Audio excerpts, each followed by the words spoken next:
Welcome back. My name is Dr. Carl Baird, and today I'll be taking you through an easy at-home exercise routine to help loosen up tight hips.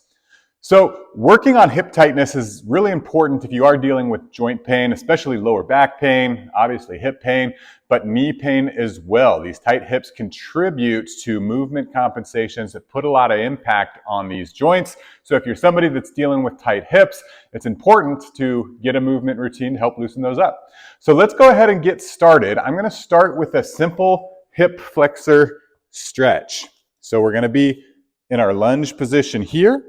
And all we're going to do is lean forward. The reason I like to start with an easy stretch like this is you can just ease yourself into it and get your body warmed up and not just overdo it, which sometimes can be a little bit painful. So as you can see, I'm slowly moving back and forth.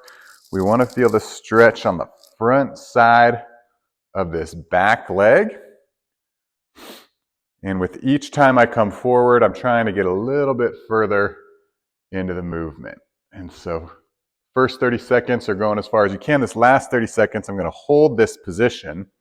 And if you want, you can add a couple different variations. You can reach your arms up and back. You can reach to the opposite side, or you can just hold this position here. But again, we want to feel that stretch on the front side of this back leg. Good. We got to a minute. We're going to switch sides. And we're going to do the same thing on the other side. So this time, for me, it's going to be feeling a stretch on this left leg. And again, we're just going to start easing ourselves into it.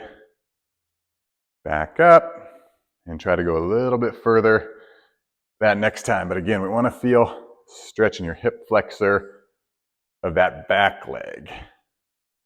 Extending that hip, trying to get as much range of motion as we can for the first 30 seconds.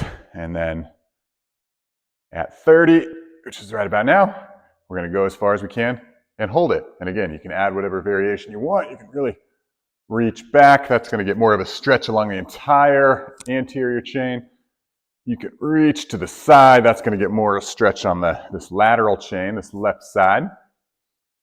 You're just going to hold it for 30 seconds. Main thing, we're focusing on our hips. So if you just want to focus on the hips, that's okay too. All right, good. Next, we're going to get into our adductor stretch. So for this one, we're going to be on our knees.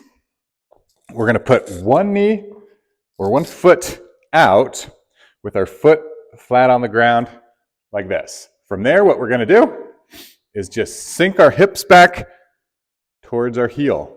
And so this one you're really going to feel on the inside, maybe a little bit on the back side of the leg.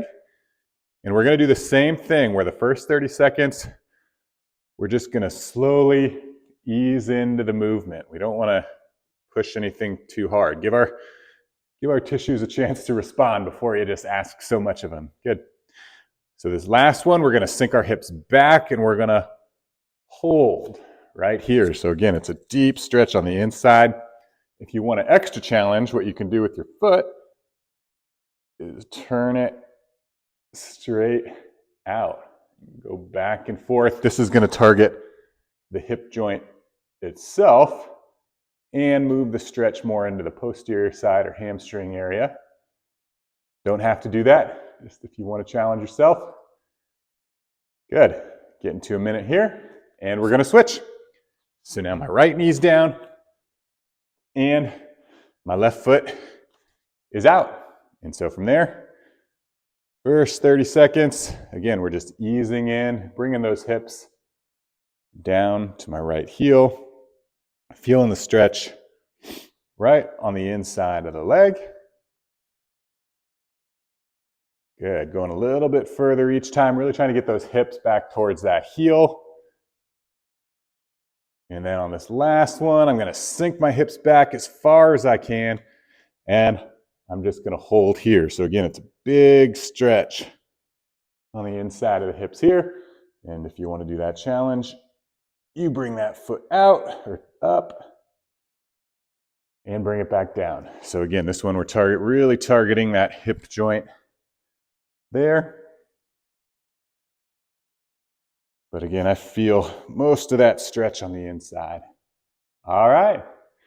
Next, we're going to move into the baby squat. So we're going to work our way to standing. So for here, we're going to be just in our squatting position here. Grab my timer. You're going to start with your hands on the floor, and then from there, you're going to keep your hands on the floor and just try to straighten your legs. Lift those hips up, keeping the hands on the floor, and bring those hips down. This is one of my favorites. Really good hip stretch. So again, at the top, I'm feeling all that pull in the hamstring. And at the bottom, I'm trying to sink my hips lower each time, and that's going to stretch the hip capsule out itself. Go at a pace that works for you, no right or wrong. But again, generally nice and slow. You don't want to go too fast with these stretches. You really want to feel each movement. Good, we got 10 more seconds here. Hips should be feeling nice and warm, nice and loosened up. And done. Next, we're moving into the squat hold. So this is an exercise you can just do with body weight, but I do like to add a little bit of, again, just a nice light weight to help assist you down into the movement. And all it's going to be is a simple hold for a minute. So you're going to take your weight and you're going to hold this squat. This one's going to be a little bit harder than it looks. The two things we're focusing on are the hips. So what we want to focus on is, can we bring our hips down any lower? The other thing that people oftentimes feel is they feel tightness on the inside. So can you really press your knees out, stretch those groins a little bit more. And again, you can see I can kind of rock side to side. It's wherever you feel your tightness. For me, it's really trying to get those hips down as low as I can. And again, this one's tough. If you need to take a break, just hop on out, shake your legs out, and sink back down, and you'll get better and better the more you do it. But what we want to shoot for is really a minute hold, which we got 10 seconds left here. And I'm really starting to feel it. But this is how you really get the improved mobility in those hips. All right, good.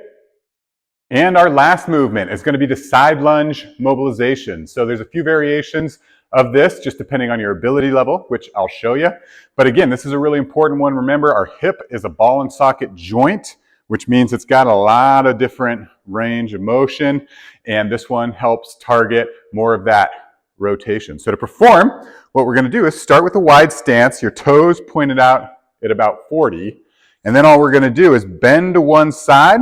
We want to make sure that we send our hips back. So it's not knee coming over the toe, but hips back as we bend to one side. Come back to the top and sink to the other side. So a couple things you're paying attention to. It just depends on where your hip tightness is. But when I bend to the right, I can either focus on this stretch on the inside of my leg, or I could try to sink my hip down even lower and really target that hip capsule there. So it just depends on what feels like it needs the most work for you. So we'll spend the first 30 seconds, kind of this easier variation, just side lunge mobilization. And then I'll show you a slightly harder one. Each time you're trying to sink a little bit lower. Again, you're trying to push yourself. Increasing this mobility isn't always easy. If it were easy, everybody would do it. So you do have to push yourself. It's a little bit uncomfortable. That's okay. That's where the improvement lies. Good. So we're about halfway through. So what we can start doing is moving into more, it's called a Cossack squat. So when I bend to one side, I bring this top toe up, trying to sink my hip a little bit lower. As you can tell, I have tight hips as well. When you see people that are pretty flexible, they'll be able to get their hips all the way down to their heel and toe up. Good. We'll do a few more each side. Taking a break as you need. And done. Nice work. So there you have it. That's an easy at-home exercise routine to help loosen tight hips. Remember, if you're somebody that's been dealing with joint pain, specifically lower back, hip, or knee pain, tight hips are a big-time contributor that lead to more impact on these joints, which over time leads to this chronic joint pain that really tends to come and go. So spending some time each day to loosen these tight hips is going to be really beneficial for you. So that's all I got for you today. Thank you so much for watching. If you do have any comments, leave them in the comment section below. I'm happy to help. Hey, it's Dr. Baird here. Don't forget to subscribe to our YouTube page to catch all our videos designed to help you build the strength and confidence to live active, healthy, and happy lives. You won't find it anywhere else.